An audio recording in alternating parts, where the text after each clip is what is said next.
The social holistic approach to numeracy names the fact that education is not neutral. We as individuals are situated in our local communities, but also in the wider world. And the to and fro of the ripple impacts the person in the center. In literacy education, we're really good at starting with the learner.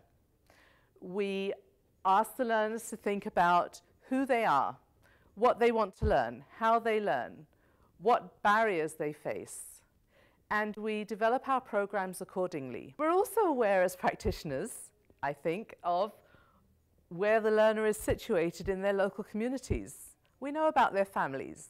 We know what the challenges that they're facing.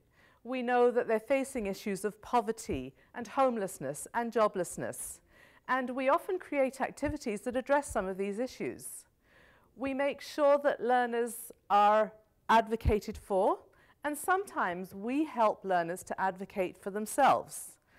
We help them to take political action in developing some of our classroom activities, and through those activities they often make change happen.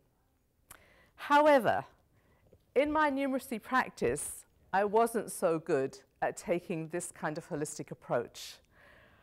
I find that when we're working with instructors, instructors are much less confident about teaching numeracy. It's much more difficult for instructors to take this kind of approach. I know that when I was teaching, I used worksheets much more than I should have. I resorted to teaching in a very kind of decontextualized way. And although the learners were able to follow the math rules, they were not, or the learning wasn't as impactful as it could have been. I think the piece that we address much less often in our numeracy or our literacy practice is the wider world context.